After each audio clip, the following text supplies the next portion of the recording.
Assalamualaikum warahmatullahi wabarakatuh. Alhamdulillahi rabbil alamin.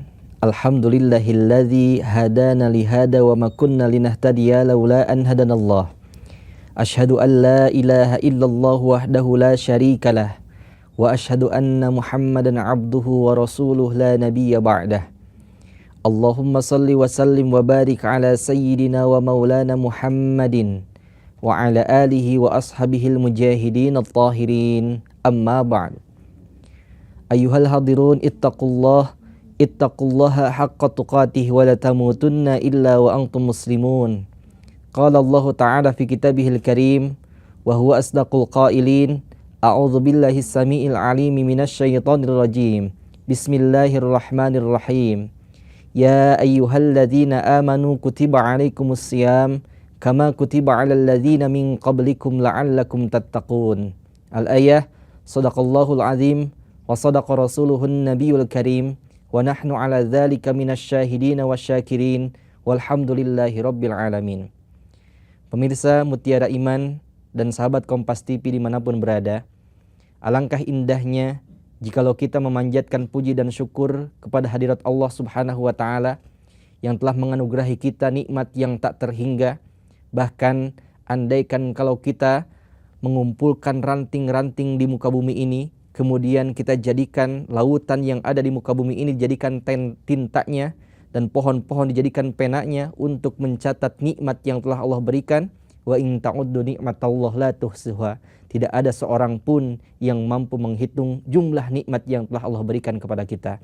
Oleh karena itu, sepatutnya kita bersyukur tiada henti kepada Allah Subhanahu wa taala atas berjuta nikmat yang telah Allah berikan kepada kita. Salawat beserta salam semoga tetap terlimpah curahkan kepada kekasih hati pujaan jiwa, manusia yang jauh di mata namun tetap dekat di dalam rasa, masuk dan menyatu dalam hati kita, yakni Habibana wa Nabiyana Muhammad sallallahu alaihi wasallam. Kepada keluarganya yang mulia, para sahabatnya yang tercinta, hingga kepada kita selaku umatnya yang mudah-mudahan mendapatkan syafaatul uzma hingga yaumil qiyamah. Amin ya Allah ya rabbal alamin. Sahabat Mutiara Iman, pemirsa Kompas TV dimanapun berada, tak terasa waktu bergeser begitu cepat. Rasanya baru kemarin kita lebaran dan sekarang kita tinggal menghitung hari untuk memasuki bulan Ramadan. Bahkan Ramadan ini adalah tamu yang agung, bulan yang diagungkan oleh Allah Subhanahu wa taala. Coba bayangkan, kira-kira kalau kita sedang berada di rumah, kemudian akan kedatangan tamu yang agung. Contoh ibaratkan kedatangan presiden deh. Jangankan presiden, gubernur deh. Kira-kira apakah sebagai tuan rumah kita akan bersikap biasa-biasa saja atau banyak persiapan-persiapan yang akan kita siapkan di rumah? Tentunya akan banyak persiapan yang kita siapkan di rumah. Yang tadinya tidak ada kue, kita jadi beli kue. Yang tadinya airnya hanya air bening, kita siapkan air-air yang warna-warninya. Ada tehnya, ada kopinya, ada susunya. Persiapan, karena kenapa? Akan kedatangan tamu yang agung.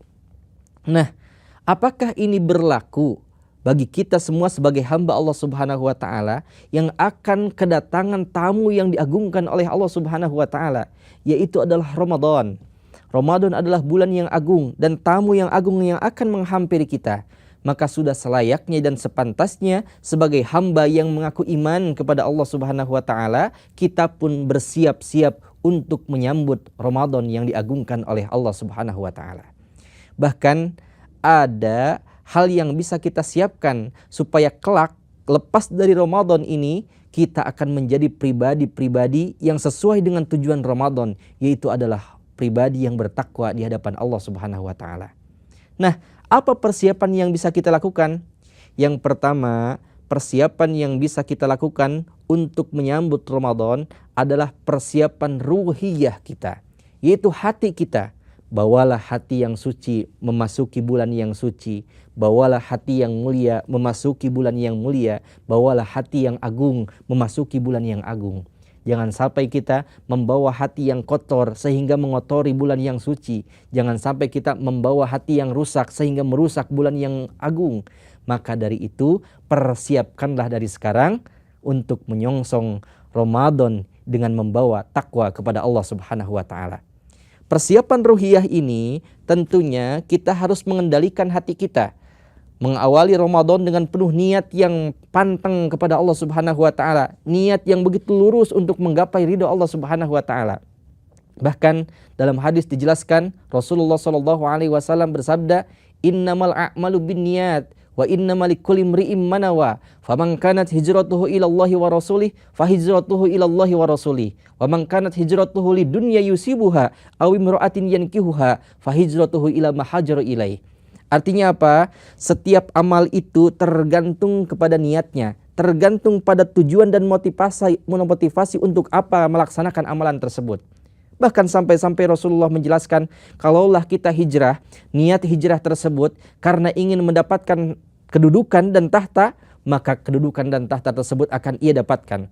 Kalaulah kita hijrah tapi diniatkan ingin mendapatkan perempuan, maka perempuan itu akan kita dapatkan. Kalaulah kita hijrah karena diniatkan ingin mendapatkan harta, harta pun akan kita dapatkan. Tapi ingat, kita hidup bukan hanya sebatas itu, niatkanlah untuk menyongsong Ramadan ini untuk menggapai ridho dan ampunan dari Allah Subhanahu wa taala. Makanya penting menyongsong Ramadan, kita benahi hati kita, bersihkan hati kita, wabil khusus dari penyakit-penyakit hati yang ada dalam diri kita. Makanya menyongsong Ramadan, bersihkan hati kita, perbanyak zikir kepada Allah Subhanahu wa taala sehingga masuk bulan Ramadan kita sudah membawa hati yang suci menyambut bulan yang suci. Yang kedua, persiapan yang bisa kita lakukan adalah persiapan ilmiah, yaitu mempersiapkan ilmu untuk menyongsong bulan Ramadan. Kenapa banyak orang-orang yang tidak beramal di bulan Ramadan, ia tidak melakukan amalan-amalan yang hebat di bulan Ramadan karena ia tidak bersiap-siap ilmunya atau tidak memiliki ilmu, yang padahal di bulan Ramadan banyak sekali amalan-amalan yang dibuka lebarkan pahalanya oleh Allah Subhanahu wa taala. Nah, makanya penting sebagai umat Rasulullah Sallallahu Alaihi Wasallam, sebagai hamba Allah Subhanahu Wa Taala, menyambut Ramadan ini dengan mempersiapkan ilmu kita. Bahkan nanti di bulan Ramadan banyak sekali ilmu-ilmu yang bisa kita dapatkan.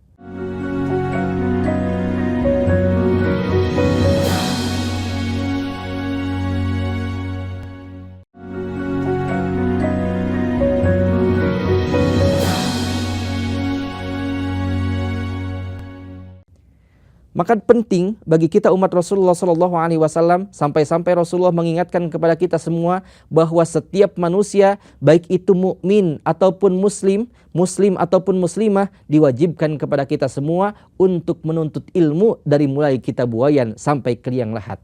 Bahkan ada keagungan-keagungan bagi orang-orang yang menuntut ilmu. Kata Rasulullah Sallallahu Alaihi Wasallam, "Man kharaja fit talibil ilmi, fahuwa sabilillah hatta yarji'." Barang siapa orang yang keluar dari rumahnya, kemudian ia niatkan untuk menuntut ilmu, ia keluar dari rumahnya dengan tujuan untuk mencari ilmu, fahuwa sabilillah hatta yarji', maka orang tersebut sedang berjalan di jalan Allah Subhanahu wa taala, berjuang di jalan Allah Subhanahu wa taala hatta yarji', sampai ia kembali ke rumahnya masing-masing.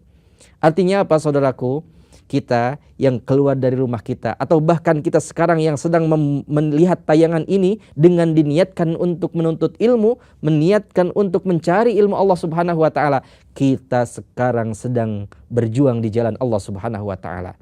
Jangan anggap berjuang di jalan Allah Subhanahu wa taala hanya sebatas mengangkat senjata perang, maju di tengah-tengah medan perang. Karena tidak semua manusia diberikan kemampuan demikian. Tapi ternyata kita pun bisa berjuang di jalan Allah Subhanahu wa taala dengan cara menuntut ilmu. Sekarang yang sedang mendengarkan taklim ini, kita sedang berjuang di jalan Allah Subhanahu wa taala. Orang-orang yang senantiasa melangkahkan kakinya datang ke majelis ilmu sedang berjuang di jalan Allah Subhanahu wa taala. Dan orang yang berjuang melangkahkan kakinya di jalan Allah Subhanahu wa taala, ketika ia wafat dalam keadaan tersebut, tiada lain dan tiada bukan, ganjarannya adalah syahid dan surga Allah menantinya. Itu adalah gambaran orang yang wafat dalam keadaan menuntut ilmu. Bahkan kata Rasulullah Sallallahu Alaihi Wasallam, "Idza marartum biriyadil jannah farta'u." Apabila kalian melewati taman-taman surga, maka berhentilah. Kemudian sahabat bertanya kepada Rasulullah, "Wa ma riyadul jannah?" Apa yang dimaksud dengan taman-taman surga? Bukankah taman-taman surga itu nanti adanya di akhirat? Bukankah taman-taman surga itu adanya di Raudhah, yaitu adanya di Madinah Al-Munawwarah? Ternyata ada juga taman-taman surga yang lain yang bisa kita gapai. Bukan hanya nanti di akhirat ketika kita masuk surga, itu pun kalau ditakdirkan oleh Allah Subhanahu wa taala. Bukan hanya di Raudhah yang adanya di Madinah, karena tidak semua kita ditakdirkan bisa hadir ke Raudhah. Ternyata ada taman-taman surga yang lain yang bisa kita hadiri, yaitu adalah jawaban Rasulullah, halquz dzikr, kumpulan orang-orang yang senantiasa mengingat Allah dalam rangka salah satunya adalah menuntut ilmu. Bahagialah kita yang Allah takdirkan masih bisa melangkahkan kaki atau bisa memandang atau menggunakan mata kita untuk menuntut ilmu Allah Subhanahu wa taala. Makanya untuk menyambut Ramadan ini, persiapkan ilmu kita sehingga ilmu yang kita gunakan mampu menggapai Ramadan yang dimuliakan oleh Allah Subhanahu wa taala. Persiapan yang ketiga yang bisa kita lakukan adalah persiapan amaliyah, yaitu amalan-amalan yang harus kita lakukan di bulan Ramadan. Salah satu amalan yang sering kita lakukan adalah tilawatil Quran, yaitu membaca Al-Quran. Bahkan banyak di antara kita yang berlomba-lomba untuk menghatamkan Al-Quran di bulan Ramadan. Pantas sajalah sebuah syair Sunda mengatakan, kalau kita membaca Al-Quran mampu menerangi di alam kubur kita. Dawuh Nabi ari dina pakuburan, eta pasti nalangsa sabab sorangan. Sareng deui dikubur teh poek pisan, nunya angan dikubur kumaos Quran. Amalan bacaan Quran kita ketika kita bacakan Quran tersebut, kemudian kita baca di bulan Ramadan yang pahalanya dilipat gandakan oleh Allah Subhanahu wa taala, insya Allah akan menjadi cahaya kelak di alam kubur kita. Amaliyah persiapkan. Yang keempat, persiapan yang bisa kita lakukan di bulan Ramadan adalah persiapan jasadiyah dan maliyah kita, yaitu persiapkan fisik kita dan persiapkan harta kita. Kenapa?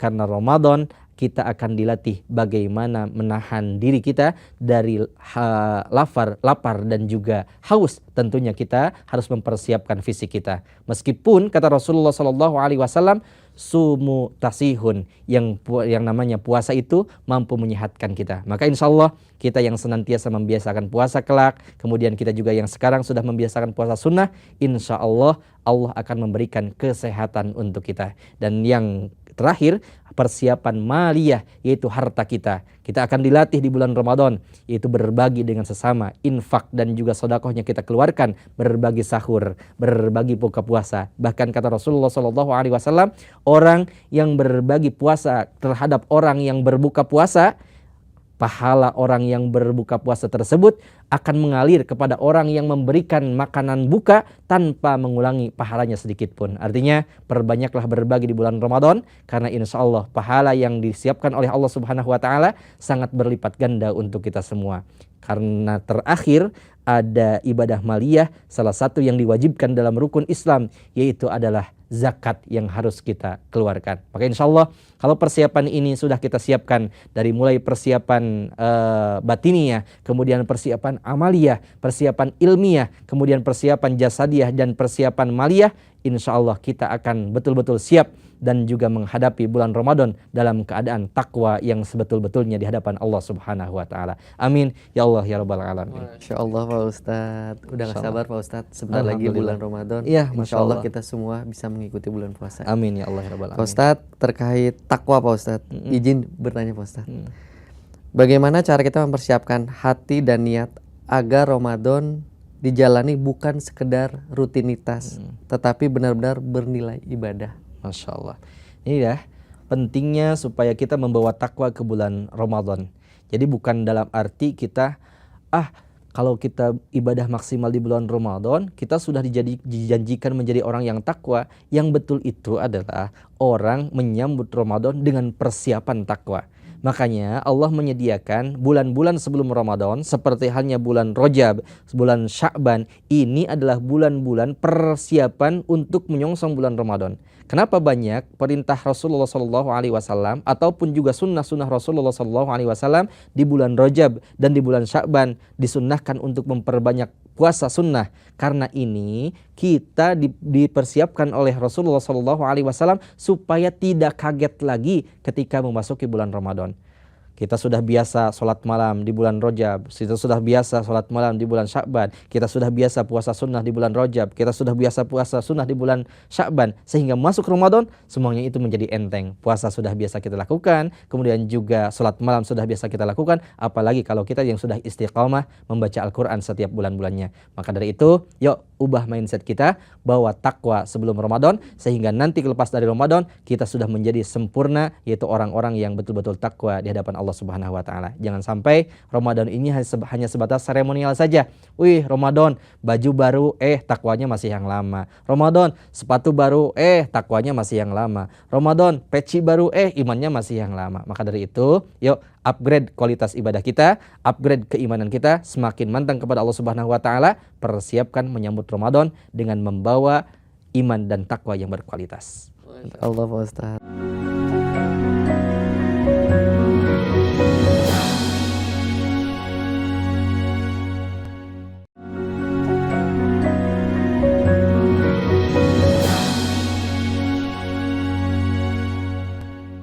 Pertanyaan yang kedua boleh Pak Ustadz? Boleh, ya? enggak? Pak Ustadz, tantangan apa yang biasanya menghambat semangat takwa di bulan Ramadan? Kadang kan ada yang di bulan awal-awal takwanya kencang nih Pak Ustadz. Betul. Di terakhir mendekati malam Lailatul Qadar malah semangatnya menurun Pak Ustadz. Boleh Pak Ustadz? Masya Allah. Ini fenomena yang betul-betul marak terjadi di Indonesia wabil khusus. Kita tuh di Indonesia tuh sering disebut sebagai Ramadan donat. Kenapa dikatakan Ramadan donat? Pas awal-awal kita lihat nih, 5 hari pertama bulan Ramadan yang tarawehan full luar biasa. Pertengahan kosong tuh, makin maju itu sop sholat. Pas di akhir lagi mendekati Lebaran, alhamdulillah rame lagi. Sehingga disebut sebagai Ramadan donat. Semangat di awal, loyo di tengah, baru pas mau Lebaran datang lagi. Nah, semuanya ini sahabat-sahabat Kompas TV yang dimuliakan Allah Subhanahu wa taala, tentunya kita berusaha menjadi pribadi yang istiqamah, semangat di awal, semangat di tengah, makin semangat lagi di akhir. Bagaimana caranya?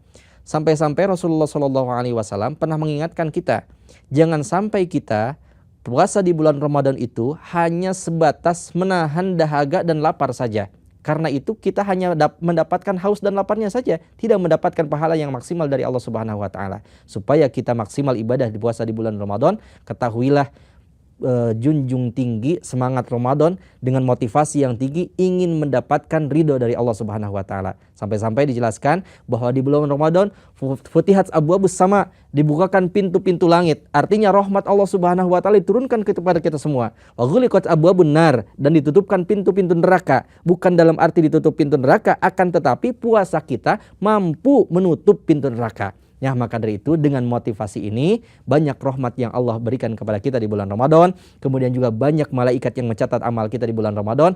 Nah, motivasi yang tinggi ini mudah-mudahan menjadi semangat kita untuk ibadah maksimal di bulan Ramadan. Masya Allah Pak Ustadz, ini dari pemirsa YouTube Kompas TV Jawa Barat. Assalamualaikum warahmatullahi wabarakatuh Pak Ustadz. Waalaikumsalam warahmatullahi. Di bulan Ramadan apakah amalan ada yang diterima dan tidak oleh Allah Subhanahu wa taala? Masya Allah ya. Di bulan Ramadan kira-kira amalan kita diterima atau tidak oleh Allah Subhanahu wa taala? Apakah ada amalan yang diterima atau ada juga amalan yang ditolak? Tetap saja yang namanya amalan berpotensi diterima, berpotensi ditolak. Tadi sudah saya sampaikan bahwa annas kullukum maut. Setiap manusia itu seperti halnya maut illa alimun, kecuali orang yang berilmu. Wa alimun niyamun. Orang yang berilmu itu seperti halnya orang yang tidur.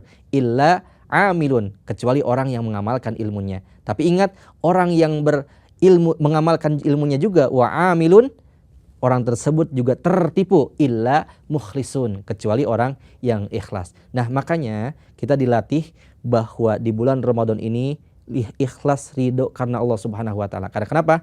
salah satu syarat amalan supaya diterima oleh Allah Subhanahu wa taala yang tertinggi adalah lillah, karena Allah Subhanahu wa taala. Motivasi ibadah puasa kita karena sesuai dengan perintah Allah Subhanahu wa taala, Quran surah Al-Baqarah ayat 183, insyaallah kalau kita mengamalkannya karena Allah Subhanahu wa taala, maka kita akan mendapatkan gelar tattaqun dan amalan kita diterima oleh Allah Subhanahu wa taala. Tapi beda kalau kita motivasinya bukan karena Allah Subhanahu wa taala, melaksanakan puasa hanya sebatas menahan haus dan dahaga saja, yang akan kita dapatkan hanya sebatas haus dan lapar saja tanpa ada pahala dari Allah Subhanahu wa taala. Nauzubillah summa nauzubillah min dzalik. Makanya yuk tingkatkan motivasi ibadah puasa kita lillah karena Allah Subhanahu wa taala, sehingga amal ibadah puasa kita, tilawah kita, tarawih kita, salat malam kita semuanya diterima oleh Allah Subhanahu wa taala. Masya Allah, Pak Ustadz, boleh dong Pak Ustadz dikasih tips dan trik atau strateginya Pak Ustadz agar semangat takwa kita tidak kendor dari awal sampai akhir. Oke.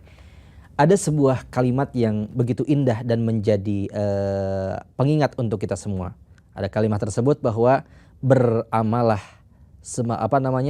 ketika kita berusahalah semaksimal mungkin seolah-olah kita hidup selamanya. Kemudian ketika mengingat akhirat, beramalah semaksimal mungkin seakan-akan kita mati hari esok.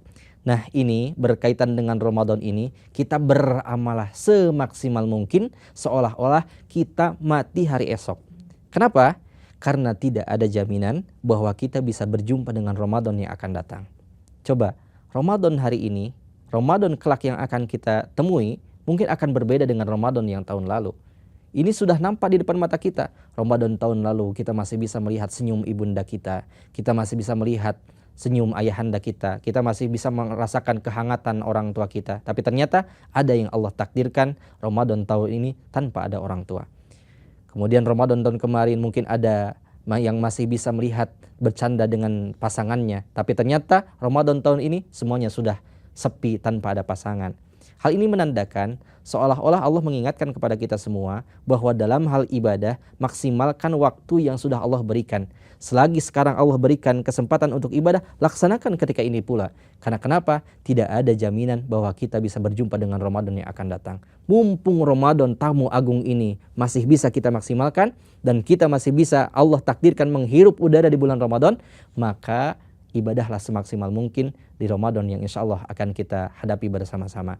Nah, maka kalau kita sudah menganggap Ramadan ini Ramadan yang terakhir, saya yakinnya tidak ada manusia yang akan leha-leha dalam ibadah bulan Ramadan. Tidak akan ada manusia yang menyia-nyiakan Ramadan. Kenapa ada manusia yang menyia-nyiakan Ramadan? Karena dalam hatinya masih beranggapan, santai saja karena masih ada Ramadan yang akan datang. Padahal tidak ada yang bisa menjamin satupun manusia, satupun makhluk di muka bumi ini, tak ada yang bisa menjamin kita bisa berjumpa di Ramadan yang akan datang. Maka dari itu, bismillah yuk kita sama-sama semangat untuk memaksimalkan ibadah di bulan Ramadan ini dan anggap Ramadan ini adalah Ramadan yang terakhir. Masya Allah Pak Ustadz. Waktu terbatas Pak Ustadz. Mangga Pak Ustadz ditutup dengan doa Pak Ustadz. Baik, pemirsa dimanapun berada, sahabat Mutiara Iman, besar harapan kita mudah-mudahan Allah takdirkan kita semua bisa berjumpa dengan bulan Ramadan, dan tentunya kita semua mudah-mudahan Allah takdirkan mendapatkan berkah dan berlimpah pahala di bulan Ramadan. Kita sama-sama doa, Allahumma sholli ala sayyidina wa habibina wa syafi'ina wa karimina wa zuhrina wa maulana Muhammad wa sallim wa radiyallahu tabaraka ta'ala an kulli sahabati Rasulullah ajma'in. Amin Allahumma amin ya rabbal alamin. Alhamdulillahi rabbil alamin, hamdan syakirin, hamdan na'imin, hamdan yuwafi ni'amahu yukafi mazidah. Ya Rabbana lakal hamdu kama yanbaghi li jalali wajhikal karim wa 'azimi sultanik. Allahumma shalli ala Muhammad wa ala ali Muhammad. Allahumma Rabbana taqabbal minna salatana wa siyamana wa ruku'ana wa sujudana wa qu'udana wa tadarru'anna wa takhussu 'anna wa ta'abbudana wa tamim taqsirana ya Allah ya Rabbal alamin. Rabbana atina fid dunya hasanah wa fil akhirati hasanah wa qina adzabannar. Subhana rabbika rabbil izzati amma yasifun wa salamun 'alal mursalin walhamdulillahi rabbil alamin.